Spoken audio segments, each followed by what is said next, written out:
आज हम पढ़ने वाले हैं क्लास 10th साइंस का चैप्टर नंबर 4। और गाइज ये जो है वीडियो का सेकंड पार्ट है। और अगर आपने वीडियो का फर्स्ट पार्ट नहीं देखा है तो डिस्क्रिप्शन में मैंने लिंक दिया हुआ है वीडियो का, वहाँ से जाकर आप देख सकते हैं। तो साइंस का चैप्टर 4 है ये, carbon and it's compounds.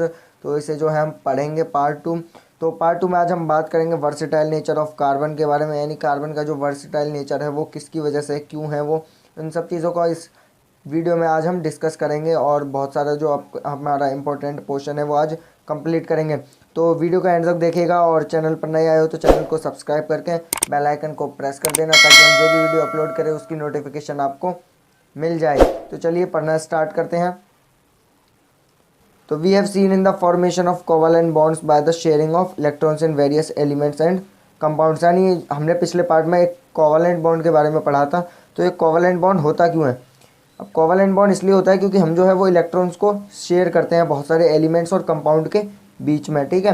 We have also seen the structure of a simple carbon compound methane, यानी हमने जो है एक सिंपल स्ट्रक्चर देखा कार्बन कंपाउंड का, जो कि हमारा मेथेन था, ठीक है। In the beginning of the chapter we saw how many things we use contain carbon, यानी चैप्टर के शुरुआत में हमने ये देखा था कि कैसे जो है कार्बन बहुत सारी चीज़ों को कंटेन करके रखता है। In fact we ourselves are made up of carbon compounds, यानी अगर हम बहुत ध्यान से पढ़ें तो हम ये भी पाएंगे कि हम जो खुद हैं वो भी कार्बन कंपाउंड से बने होते हैं। The number of carbon compounds was formula are known to be chemist was recently estimated to be millions, यानी हमारी बॉडी में जो है वो मिलियंस ऑफ कार्बन होते हैं।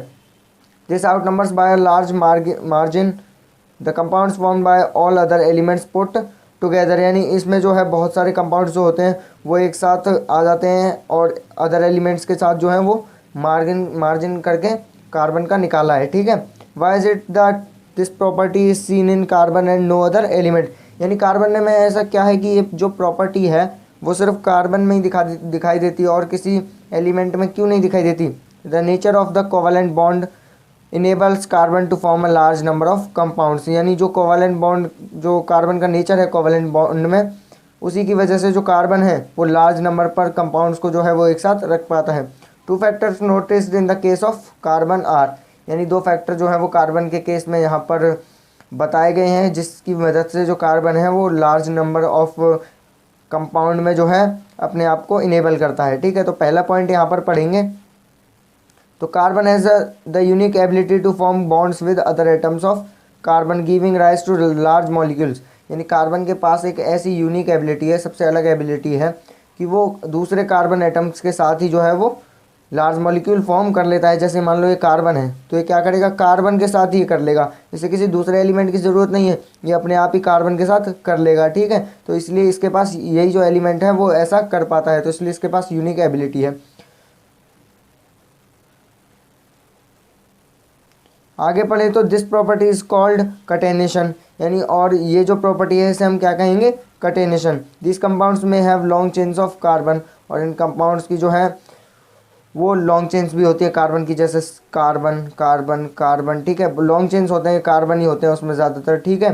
उसके बाद ब्रांच चेन्स ऑफ कार्बन और even carbon atoms are arranged in rings, यानी ये जो कार्बन कंपाउंड होते हैं इनकी ब्रांच भी होती हैं, ठीक है। जैसे ये है, ठीक है, दो कार्बन, उसके बाद एक ब्रांच यहाँ आ गई, एक ब्रांच यहाँ आ गई, एक ब्रांच यहाँ, ठीक है। फिर इसके बाद यहाँ से ऐसे, ठीक है। तो ब्रांच जो है वो इनकी हो सकती है। उसके बाद ये जो है वो रिंग के रूप में फॉर्म हो सकते हैं, जैसे ये है, ठीक है, रिंग की तरह फॉर्म हो गए इसमें, इस तरह से।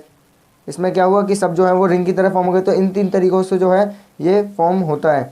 इन एडिशन कार्बन एटम्स में be linked by single, double और ट्रिपल बॉन्ड, यानी हमने जो है पिछली वीडियो में सिंगल, डबल और ट्रिपल बॉन्ड के बारे में पढ़ा था। तो जहाँ पर जो है एक एटम शेयर होता है वहाँ पर सिंगल बॉन्ड होता है, जिसको हम एक ऐसे डिनोट करके दिखाते हैं, ठीक है। जहाँ पर डबल बॉन्ड होता है वहाँ पर हम ऐसे डिनोट करते हैं, और जहाँ पर ट्रिपल बॉन्ड होता है वहाँ पर हम ऐसे डिनोट करके दिखाते हैं। Compounds of carbon which are linked by only single bonds between the carbon atoms are called saturated compounds. अब ये समझने वाली बात है, जितने भी हमारे जो सिंगल बॉन्ड में फॉर्म हो रहे हैं, ठीक है, सिंगल बॉन्ड में जितने भी हमारे कार्बन एटम फॉर्म होते हैं उनको हम कहेंगे सैचुरेटेड कंपाउंड्स, ठीक है। सैचुरेटेड कंपाउंड्स उनको हम कहेंगे यहाँ पर, सैचुरेटेड कंपाउंड जो सिंगल बॉन्ड बनाते हैं, ठीक है। उसके बाद compounds of carbon having double और triple bonds between their carbon atoms are called unsaturated compounds, यानी ऐसे कंपाउंड्स जो डबल और ट्रिपल बॉन्ड बनाते हैं उनको हम कहेंगे अनसैचुरेटेड कंपाउंड्स। आपको ये दोनों ही फैक्ट याद रखने हैं, ठीक है। No other element exhibits the property of catenation to the extent in seen in carbon compounds. Silicon forms compounds with hydrogen which have chains of up to 7 or 8 atoms. But these compounds are very reactive. The carbon-carbon bond is very strong and hence stable. यानी carbon के अलावा एक जो हमारा silicon है वो भी इसी प्रकार का एलिमेंट है कि जो हाइड्रोजन के साथ मिलकर जो है वो 7 से 8 चेन्स तक बना सकता है। यानी सिलिकॉन हाइड्रोजन के साथ किया, ठीक है, फिर हाइड्रोजन के साथ किया, तो ये जो है वो 7 से 8 नंबर तक वहाँ पर बना सकता है, लेकिन उसके आगे नहीं बना पाता है। तो सिलिकॉन को हम कह सकते हैं कि ये थोड़ी बहुत कटिनेशन दिखाता है, लेकिन इसमें क्या होता है कि ये बहुत ज़्यादा रिएक्टिव होता है, ठीक है। लेकिन जो कार्बन के कंपाउंड होते हैं वो ज़्यादा रिएक्टिव नहीं होते हैं, वो बहुत स्ट्रॉन्ग होते हैं और स्टेबल होते हैं। ऐसा नहीं कि ज़्यादा रिएक्टिव है या फिर कम रिएक्टिव है, वो स्टेबल रहते हैं, बीच में रहते हैं, ठीक है। This gives us the large number of compounds with many carbon atoms link to the each other. और इसमें क्या होता है कि इसमें जो है ज़रूरी नहीं है कि 7 से 8 कितने भी कार्बन कंपाउंड जो हैं वो एक दूसरे से जो है वो लिंक्ड हो सकते हैं इसमें कार्बन एटम्स, ठीक है।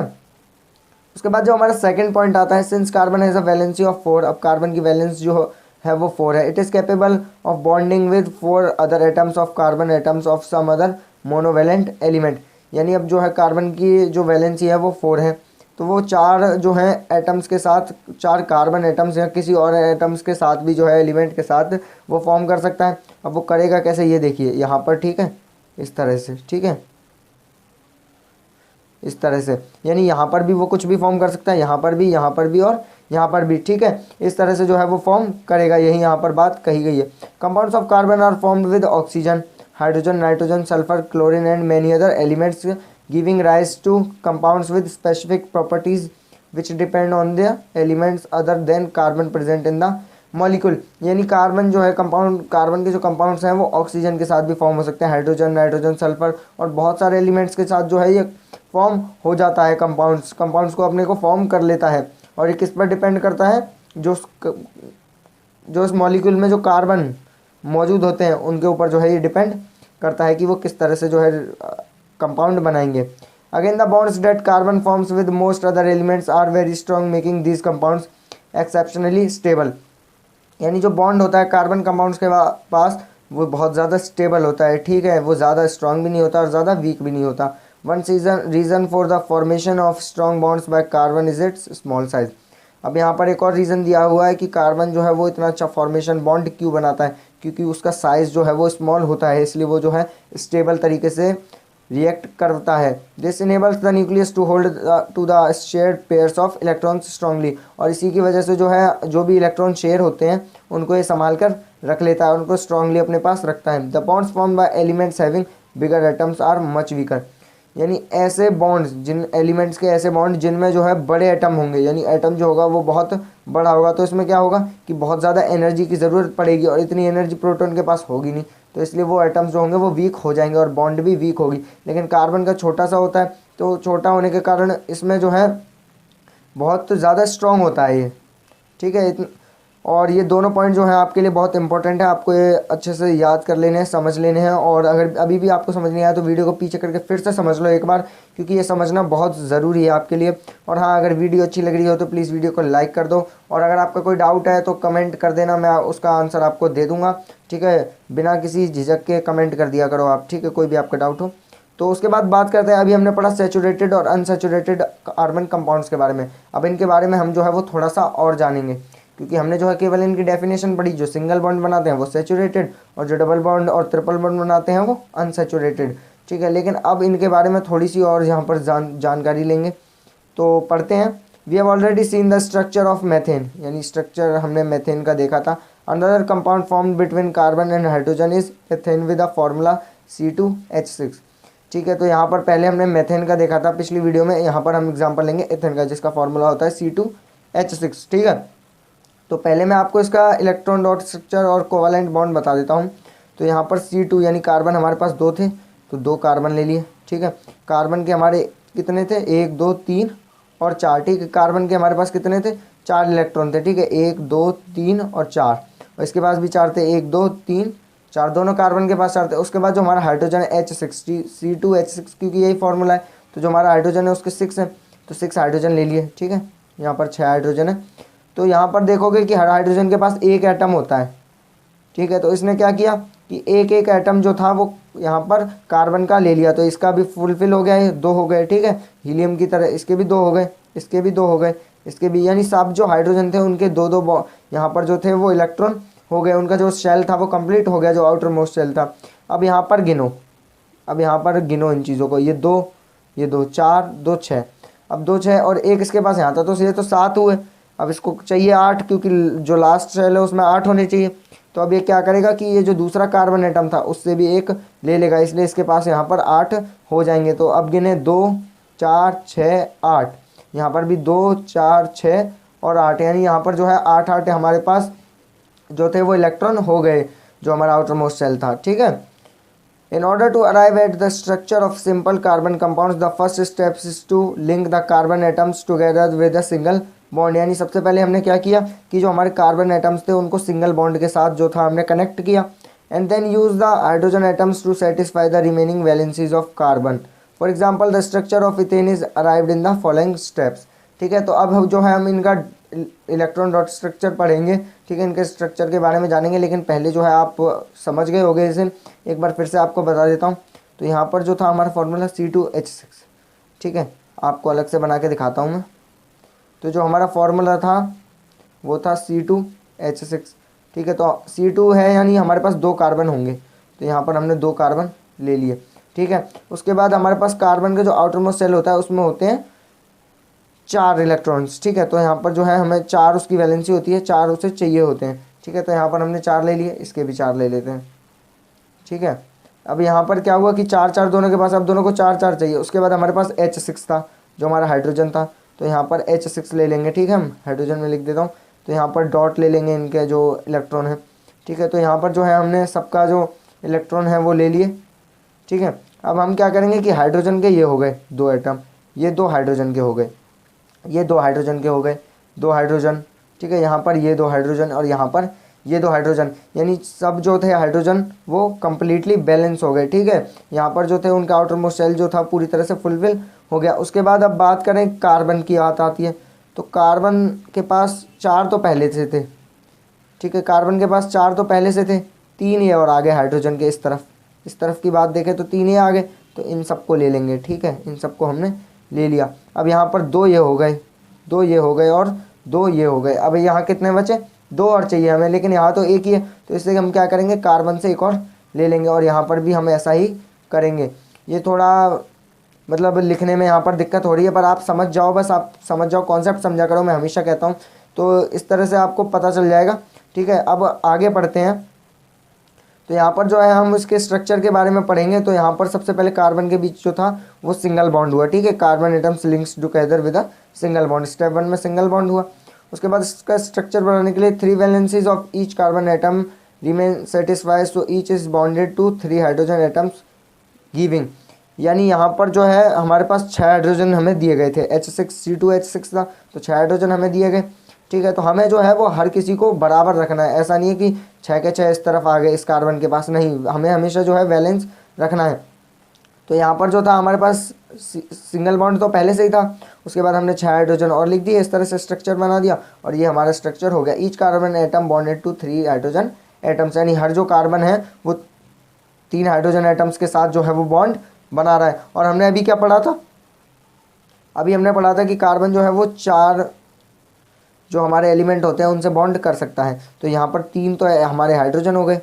ठीक है, 3 हाइड्रोजन हो गए, तो ये हाइड्रोजन तो यहीं खत्म हो गया, लेकिन इस तरफ क्या है कार्बन, तो इसलिए यहाँ से और भी रिएक्शन ये कर सकता है, इसलिए यहाँ पर भी हाइड्रोजन, यहाँ पर भी हाइड्रोजन और यहाँ पर भी हाइड्रोजन। तो अब आप देखोगे कि जो भी कार्बन है वो 4 कंपाउंड से जो है वो रिएक्ट कर रहा है। तो यहाँ पर पहले हाइड्रोजन से कर रहा है, हाइड्रोजन से और फिर कार्बन से, और कार्बन ये वाला भी किससे कर रहा है, हाइड्रोजन से, हाइड्रोजन से और कार्बन से। ठीक है, उसके बाद आगे बढ़ते हैं। तो the electron dot structure of ethane is shown in figure 4.6, अभी हमने देख लिया। Can you draw the structure of propane which has the molecular formula C3H8 in a similar manner, you will see that the valencies of all the items are satisfied by single bonds between them. यानी अब जब हम जो है अभी propane का बनाएंगे और प्रोपेन का बनाकर हम ये देखेंगे कि जो भी है वो सिंगल बॉन्ड से सेटिस्फाई हो रहा है। Such carbon compounds are called saturated compounds, these compounds are normally not very reactive. यानी जो सैचुरेटेड कंपाउंड्स होते हैं वो कम रिएक्टिव होते हैं, ठीक है। जो सैचुरेटेड कंपाउंड होते हैं वो कम रिएक्टिव होते हैं। तो अब यहाँ पर ये बना के देखते हैं प्रोपेन का। तो प्रोपेन का फॉर्मूला होता है हमारा C3H8, ठीक है। तो प्रोपेन का बनाते हैं। तो यहाँ पर हमारे पास 3 जो थे वो कार्बन है, उसके बाद यहाँ पर हमारा हाइड्रोजन होगा, यहाँ पर हमारा हाइड्रोजन होगा, यहाँ पर भी हमारा हाइड्रोजन होगा, यहाँ पर भी हमारा हाइड्रोजन होगा, ठीक है। यहाँ पर भी हाइड्रोजन, यहाँ पर भी हाइड्रोजन। यानी जितने भी हमारे पास कितने थे, 8 हाइड्रोजन थे। तो यहाँ पर हमने 8 हाइड्रोजन जो थे वो बना दिए। गिन लो 1 2 3 4 5 6 7 और 8, और 3 हमारे पास जो थे वो कार्बन थे। तो यानी हमारा जो प्रोपेन का स्ट्रक्चर था वो हमने बना लिया, ठीक है।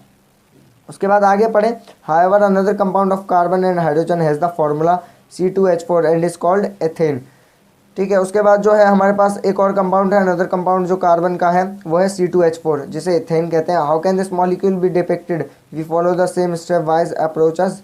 अब यानी जो हमने ऊपर अप्रोच देखा उसी के ज़रिए जो है हम इसे भी बनाएंगे C2H4, ठीक है।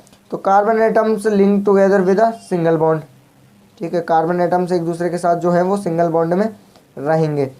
तो वी सी डैट 1 वैलेंसी पर carbon atom remains unsatisfied, this is because satisfied only if there is a double bond between the 2 carbon, ठीक है। अब मैं आपको समझाता हूँ, पढ़ तो हमने लिया, आप समझ लो एक बार।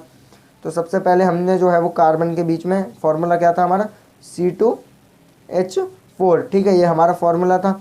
तो यहाँ पर जो है कार्बन से कार्बन का हमने सिंगल बॉन्ड कराया पहले तो, ठीक है। सिंगल बॉन्ड करने के बाद हमारे हाइड्रोजन 4 थे, तो हमने चारों हाइड्रोजन यहाँ पर लिख दिए। लेकिन बाद में हमने देखा कि जो हमारा कार्बन था उनके बीच में जो है वो डबल बॉन्ड हो रहा है। अब आप पता कैसे करोगे कि डबल बॉन्ड हो रहा है, सिंगल बॉन्ड हो रहा है। तो यहाँ पर जो है वो इथीन दिया हुआ है, ठीक है। हमारे पास 3 होते हैं, एक होता है अल्केन, ठीक है, एक होता है अल्केन, एक होता है अल्कीन और एक होता है अल्काइन, ठीक है। ये 3 होते हैं आपके। तो जिसमें ANE आता है लास्ट में, ठीक है, ANE, उसमें तो आपका सिंगल बॉन्ड होगा। और जिसमें ENE और YNE आता है उसमें आपका डबल और ट्रिपल बॉन्ड होगा। तो यहाँ पर ENE है तो यहाँ पर आपका डबल बॉन्ड होगा, ठीक है। बस यही है आपका, इसी हिसाब से समझ जाओगे आसानी से। तो चलिए आगे बढ़ते हैं। तो यहाँ पर जो है हमें इसका जो है वो कोवैलेंट बॉन्ड यहाँ पर बनाकर दिखाया गया है, क्योंकि यहाँ पर जो है वो डबल बॉन्ड हो रहा है जो कार्बन एटम्स है उसके बीच में, ठीक है। यही वाला है सेम, ये इसका स्ट्रक्चर था और यहाँ पर जो है इसका कोवैलेंट बॉन्ड है, ठीक है। तो अब पढ़ते हैं। तो the electron dot structure for ethane is given in figure 4.7, yet another compound of hydrogen and carbon has the formula C2H2 and is called ethyne, ठीक है। यहाँ पर जो है अब हमें C2H2 दे रखा है और हमने इसे इथाइन कहा, इथाइन, ठीक है। इथाइन क्यों कहा, क्योंकि यहाँ पर जो है वो YNE लग गया तो यहाँ पर जो है वो ट्रिपल बॉन्ड होगा। Can you draw the electron dot structure of ethyne. अब इथाइन का बनाते हैं। तो इथाइन का है C2H2, ठीक है। तो C2, ठीक है, 2C हो गए और H2 भी लेना है हमें। तो यहाँ पर जो है हमारा H का ये H और हमारा ये H, ठीक है, ये हो गया हमारा। अब हम देखेंगे कि इथाइन दे रखा है हमें, तो जो कार्बन एटम्स हैं उनके बीच में ट्रिपल बॉन्ड होगा, ठीक है। बस इतना ही है, बहुत आसान है, आसानी से समझ जाओगे आप इसे, कुछ नहीं करना है बस आपको।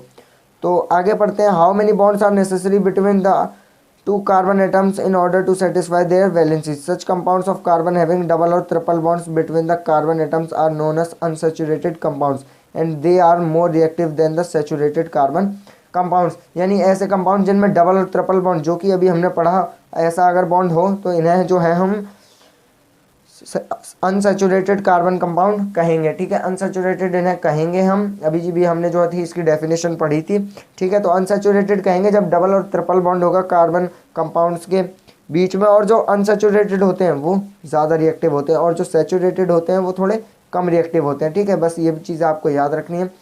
तो गाइस आज के इस टॉपिक में जो है हम इतना ही पढ़ेंगे। नेक्स्ट टॉपिक में मैं जो हूँ आपको बताऊंगा चेन्स, ब्रांचेस एंड रिंग्स, जो अभी हमने पढ़ा था उसको थोड़ा और ध्यान से पढ़ेंगे आगे की वीडियो में। तो गाइस चैनल पर नए हो तो सब्सक्राइब कर देना और वीडियो अच्छी लगी तो प्लीज़ लाइक करके जाना। So thank you so much guys for watching this video and good bye.